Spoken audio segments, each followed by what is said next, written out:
Hi friends, இன்றைக்கி சிம்பிளான ஒரு பட்டர் பீன்ஸ் கிரேவி எப்படி பண்ணுறதுன்னு பார்க்கலாம். குக்கரில் வந்து தேவையான அளவு எண்ணெய் சேர்த்துருக்கேன். எண்ணெய் நல்லா சூடானதும் கொஞ்சோன்னு சோம்பு போட்டு தாளிச்சிக்கலாம். அது நல்லா பொரிஞ்சதும் ஒரு பெரிய சைஸ் வெங்காயத்தை போட்டு வதக்கிக்கிறேன். வெங்காயம் நல்லா வதங்கினதும் ஒரு தக்காளி அதையும் வந்து சேர்த்து வெங்காயம் தக்காளி நல்லா வதங்கணும்.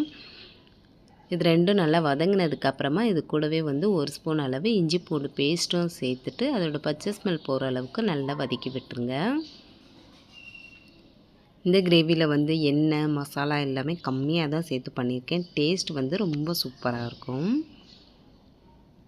இப்போ மசாலா பொருட்கள்லாம் சேர்த்துக்கலாம். கொஞ்சமாக மஞ்சள்தூள், ஒரு ஸ்பூன் அளவு மல்லித்தூள், ஒரு 3/4 ஸ்பூன் போல் கரம் மசாலா வந்து சேர்த்துக்கிறேன். அப்புறம் ஒரு ஸ்பூன் வந்து குழம்பு மிளகாய்த்தூள் சேர்த்துக்கிறேன். உங்களுக்கு காரம் அதிகமாக தேவைப்பட்டுச்சுன்னா தனி மிளகாய்த்தூள் கூட சேர்த்துக்கலாம். இப்போ இந்த மசாலா கரிஞ்சு போகாமல் இருக்கிறதுக்காக கொஞ்சோண்டு தண்ணி சேர்த்துட்டு ஃபஸ்ட் நல்லா கலந்து விட்டுருங்க. நல்லா மிக்ஸ் பண்ணி விட்டுட்டு அதுக்கப்புறமா இப்போ இந்த கிரேவிக்கு தேவையான அளவு கல்லுப்பு வந்து சேர்த்துக்கிறேன். அப்புறம் இது கூடவே வந்து க்ளீன் பண்ணி வச்சுருக்க பட்டர் பீன்ஸும் வந்து சேர்த்துக்கிறேன். 1 கப் அளவு சேர்த்துருக்கேன். இந்த மசாலாலே நல்லா மிக்ஸ் பண்ணி விட்டுட்டு இப்போ வந்து இந்த கிரேவிக்கு தேவையான அளவு தண்ணி சேர்த்துக்கோங்க.